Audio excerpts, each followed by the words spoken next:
Hi, Lynn. Thanks for joining me this morning. Really excited to talk to you about your coaching and your coaching career. Can we kind of just jump right into your background and how you got into what you're doing now? Yes, of course. Well, I'm one of those people who's come from a little bit of a different background in the sense that I began my career as a professional equestrian, which I did for several years, which focused intensely on competition and teaching, particularly children and competitive adults.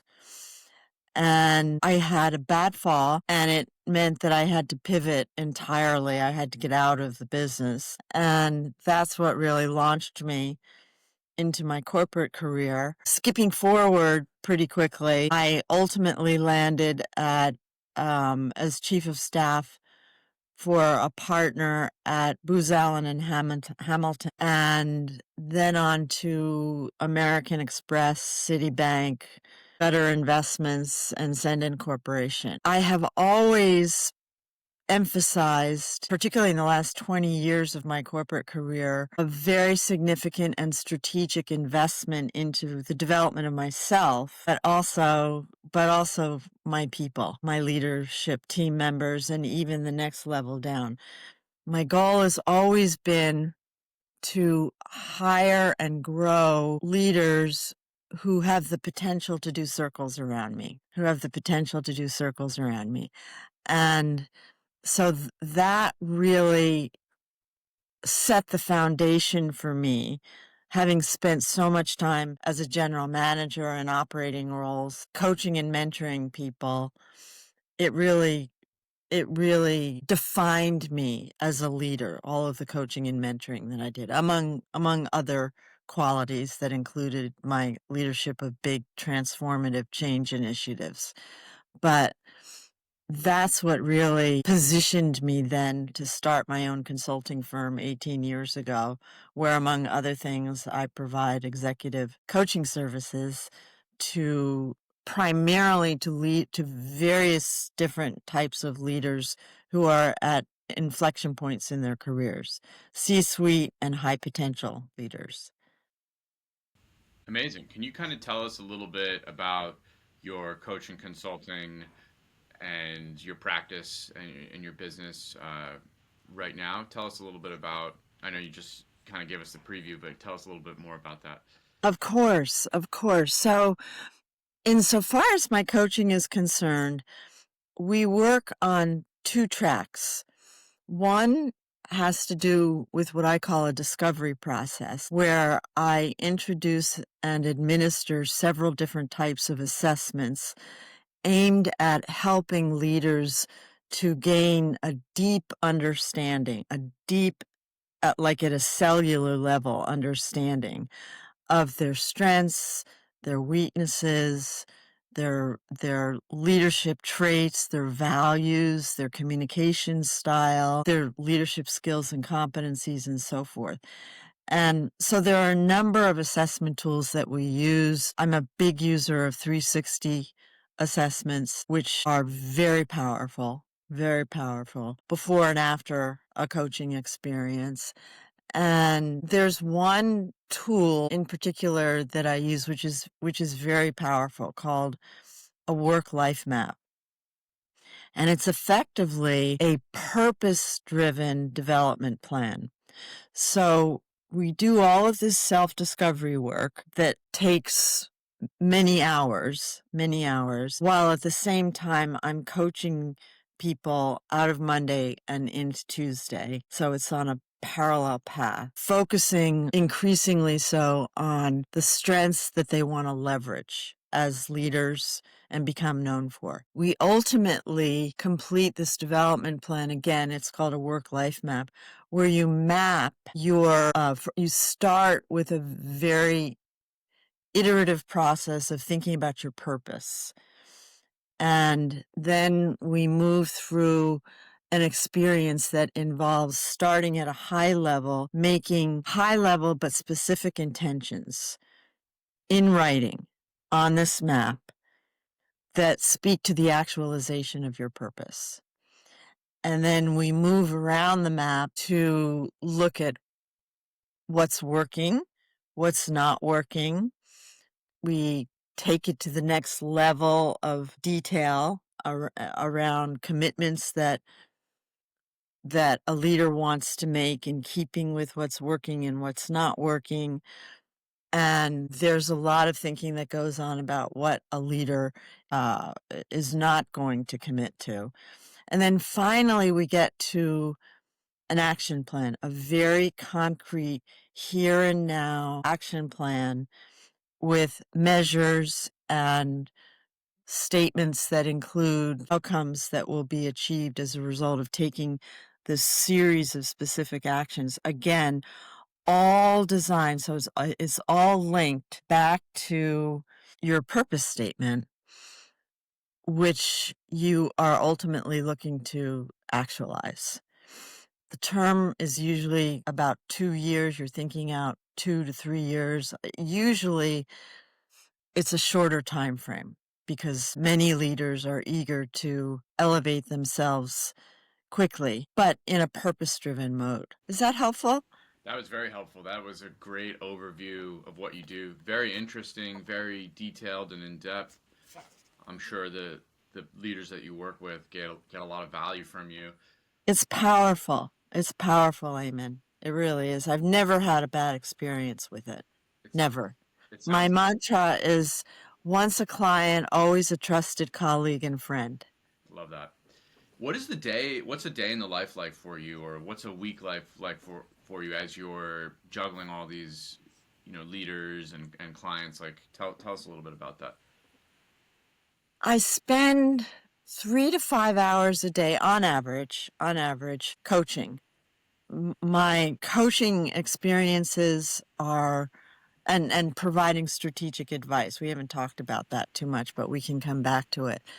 But 3 to 5 hours with clients at least every day in hourly sessions for the most part, in hourly sessions, which we do once a week. I also, in recent years, am spending more and more time on social media, marketing myself, positioning myself as a thought leader, helping to build my brand, build name recognition.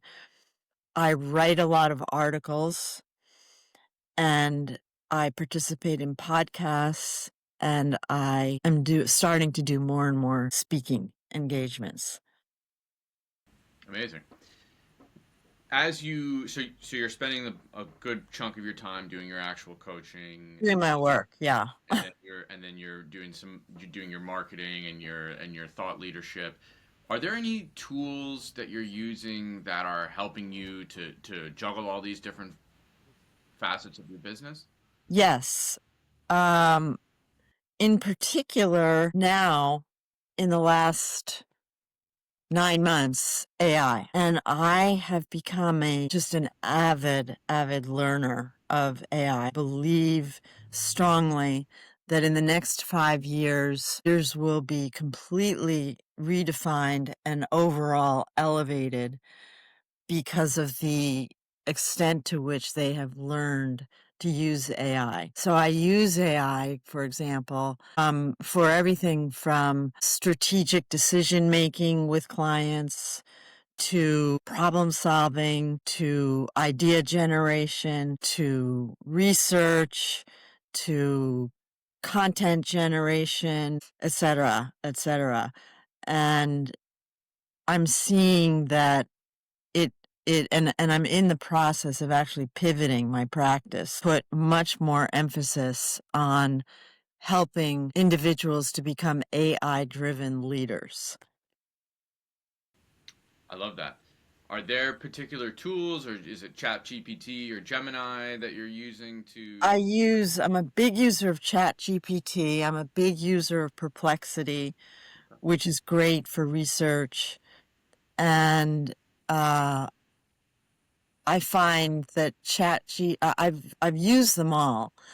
I'm a big user of an application called Fathom, which which provides notes and summaries and next steps to my coaching sessions, which in turn I share with clients, and it keeps us much more focused. It improves our productivity tremendously by using that kind of a tool. And so my coaching approach is changing rapidly right now. Amazing. Obviously, AI is the big new topic, and it sounds Yes. like you're innovating your practice using AI. Do you is there like one thing that has got you most excited about it? I mean, the note taker's a pretty exciting thing, but is there one particular piece of that puzzle that is like the most exciting or the biggest game changer for you currently? I would say two things. I would say two things. One is that I'm using it increasingly so for example, I'm working with a leadership team right now on building a 2026 business plan. And I'm using AI to pressure test certain assumptions to help me, or us, I should say, help us understand where there are risks that perhaps we haven't thought about. Um, I'm also using AI. I do a lot of writing. I do a lot of writing and publishing of magazines. I'm sorry, of articles. And I learned so much by using AI, not only ChatGPT, but also Perplexity, that informs my thinking. And it's powerful. It's really powerful. I had a client just this week, a CEO, use AI to help him put together 30, 60, 90-day plans for brand new senior executives that he's in the process of hiring to his leadership team. And it was powerful. It was powerful. Amazing. So you're working with all these influential, high-powered leaders and talking them through how to leverage AI in their practice. Do you see any challenges with those types of people adopting this new technology or just any technology in general? Do you see challenges or adoption challenges? I, the research is, I'm sure you know, Eamon, shows that in fact there is a dearth of organizations still who have integrated the use of AI into their cultures, into how they work every day. And I go back to the old adage, you go slow to go fast. And when it comes to problem solving, I feel problem solving, strategy making, planning. I feel very strongly that the first question you have to ask yourself is, how can AI help me? And then you have to learn to become an excellent communicator with AI. AI is your thought partner. You need to think about having AI as your thought partner. You're the thought leader. AI is your thought partner. Depending on how well you package up queries and prompts, AI will deliver accordingly. And it's, again, as we've been saying, it's very powerful. And in a fraction of the time that it would take to do, for example, a competitive analysis, right? So there is resistance because people are used to checking off their list, right? They tend to be doers. They tend to spend less time, particularly high potential leaders, on strategic thinking, coming at everything they do from a strategic standpoint. And that's where AI is most powerful, is helping high potential leaders and C-suite leaders become increasingly strategic, but doing so in an accelerated fashion. I love that. Great answer. How do you measure success either, well, on the one part with your business, but also with your clients and your client delivery? How are you measuring success and what are you looking to measure that? Well, I said before that my mantra is once a client, always a trusted friend and colleague. More specifically, I focus on the extent to which my clients' efficiency, effectiveness, productivity, and innovative thinking and action is elevated. And in that regard, this is where a lot of 360 work comes in, where we might do what I call 360 light at the outset, where I'll interview several colleagues up, down, and across the organization about a client with very specific questions. And then we do the same thing at the end of 6 to 12 months, which is generally how long I work with clients on this phase. Most of my clients I have had for, in many cases, several years. We go forward. So I'm focused on efficiency, effectiveness, productivity, and innovation, and seeing those measures elevate. I use 360s to help us gauge very specifically the extent to which a client is changing and growing, particularly from a leadership standpoint. Very interesting. And do you have like goals for your actual business? Like you want X number of clients or to bring in X amount a month, or do you have anything like that for your actual business, or is that talk to me It's about that? it's interesting that you ask, Eamon. I so as you probably know, the executive coaching and strategic advisory space is very crowded, and it's become more crowded. In the last about 4 months ago, for about 8 months, I saw a big dip in the demand for what I do. And a lot of it has to do with the competition, but a lot of it has to do with the uncertainty that leaders are feeling, and which caused them to pull back in terms of spending. And of course, the first thing that goes when you are in that kind of mode is consulting. It's usually the case, as you probably well know. So I've pivoted now, and I'm focused on diversifying my revenue stream. I'm focused on finding ways to diversify my revenue stream away from working with individual clients and leadership teams who I work intensely with, particularly from a planning standpoint, to other forms of development activities. One in particular, I'm in the process of building an online leadership development series that will be targeted to high potential women leaders that will combine group coaching. And I've just finished the syllabus to my first course, which is on how to build high impact teams. And I'm in the process of getting it all pulled together from an infrastructure standpoint to test it in the marketplace. So that's one thing that I'm doing. By the way, you're probably wondering, why am I targeting it to women leaders?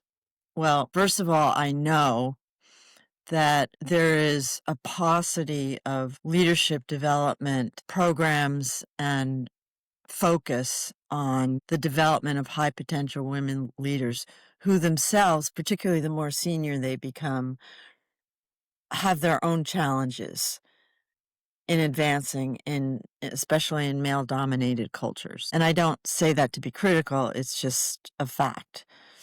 It's just a fact. And men and women think and behave differently. And it's important to be able to understand that. And so there's not enough focus on the development of women leaders. The other interesting synergy is that I do a lot of work with change, leading and executing change and enabling leaders to lead and execute big transformative change. There are not enough effective change makers in industry. 70% of change initiatives fail. One big reason they fail is because leaders are not really, have not mastered how you go about leading big, messy change. And that's where the opportunity to bring along women who are, many of whom are stuck in their careers, but that's where there's an opportunity to fill the gap of building great change makers, as we need to, where organizations are instituting big change almost once a year, almost once a year. And then finally, I'm interested in starting a speaking business, a serious speaking business. That will be probably a 2026 event, but I've already fashioned topics that I want to speak about and begun with AI, thinking through my communications points and that kind of thing. Incredible. So you're pivoting. You've got a lot of things going on. Where do you see yourself, a year from now? Like, what's the ideal scenario? What's your goal a year out? Where do you want to be? My goal a year. Oh, the one thing I haven't mentioned, Eamon, that I want to mention is that, so I have mostly paying clients, obviously, but I also at any point in time am mentoring ambitious, collaborative, curious, smart, up and coming leaders who can't afford to pay for executive coaching. So I always have a handful of people that I'm always looking to help out. Help out. That's part of my mantra. But getting back to a year from now, I'm hoping that this accelerated leadership development program for women that I'm just in the process of starting to get off the ground will have been successful, that it will have enabled me to begin to scale the coaching. The coaching, as you know, is individual coaching is not is it's very hard to scale it. It's very hard to scale it. And there are organizations that specialize, that have employees who are coaches and that kind of thing, but it's such a personal and individual experience and relationship that you develop. I've always shied away from becoming part of an organization not because I think I'm better, just because I know I have my own approach. And that can't be, that can't, it's difficult to emulate that. It's difficult to emulate that. So I'm hoping that this training program for women is going to, that it will catch stride, and that a year from now, it's going to take a year easily, I'll have traction with it. And then I also hope by the end of next year to be, have launched a speaking business, and then finally to have really fully integrated coaching my clients, among other things, on how to use AI very strategically. That is a whole, I mean, I really have pivoted. I'm in the process of pivoting a lot in terms of how I go about coaching individual clients. So those three things are what I'm focused on for the next year. Amazing. If you had a magic wand to kind of just remove any obstacle that you're facing in kind of achieving those goals, what would that be? You know, you spend a lot, at least I feel like I spend a lot of time having to build brand awareness of me, and an understanding of who I am as a leader and how I go about providing my services. And marketing what I do, it's not like marketing a product to consumers. It's not even like marketing in a B2B situation because it's such a personalized experience, Eamon.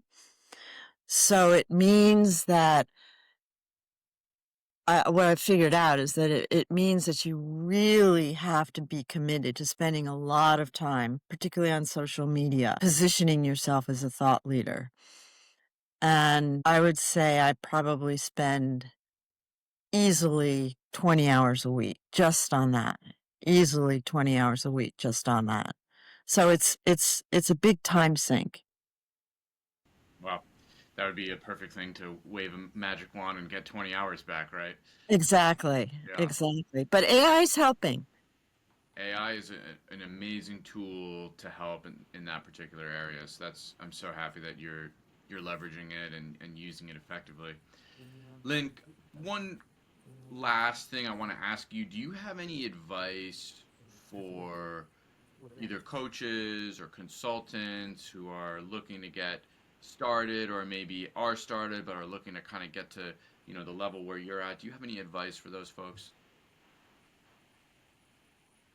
My advice is to consider the context, consider what the profile of future C-suite leaders will be, and to manage the development and delivery of your content to be consistent with that profile.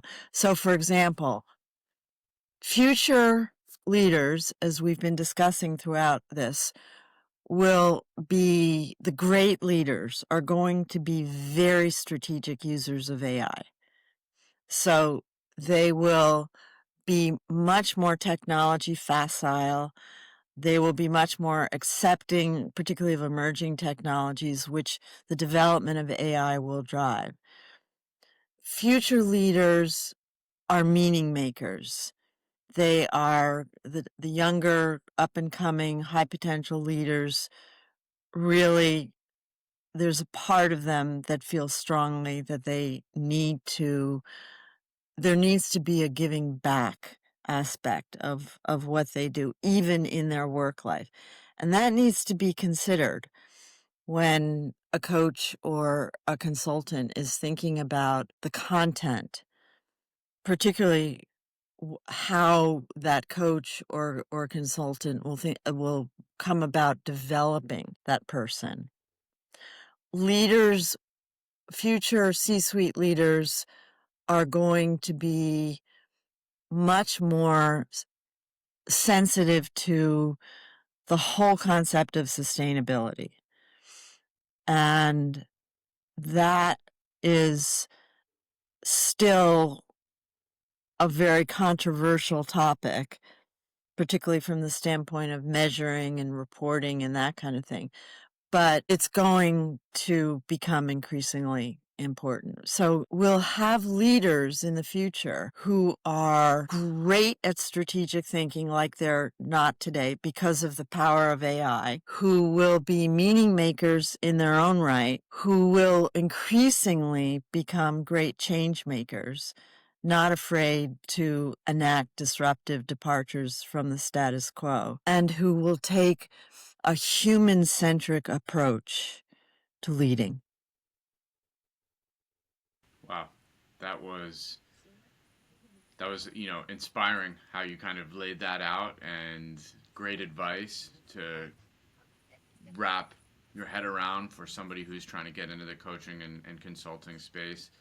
Lynn, do you have any final kind of thoughts, or if anybody's interested in seeing what you're doing or finding you, like how could they do that? Well, first of all, they can email me at lynn.coughlin@greatcircleassociates.com. They can go on my website at www.greatcircleassociates.com. And they can follow me on social media, particularly LinkedIn. Those are the three ways they can be in touch with me. And if I had one final comment to make, it's a quote that Jeff Wood, who has recently authored the AI Driven Leader, that bestseller, which is a fantastic reading, which is it's tough to be able to read the directions if you're inside the box. And I would really encourage not only other consultants, but leaders, aspiring leaders, to discipline themselves to strengthen that strategic and critical thinking muscle. Get out of the box. Get out of the box. Push yourself. The object is less about getting results and more about understanding what your potential can be. And so having the courage of your conviction to articulate bold goals and bold strategies that push you to get out of the box. And you'd be surprised how much you discover about yourself if you do that. So results are important, but understanding what your potential could really be is more important. Amazing. So great to talk to you this morning, Lynn. Thank you so much for taking the time, and I really appreciate it, and it was a fascinating conversation. Thank you so much. Good, Eamon. You're welcome. It's my honor and pleasure.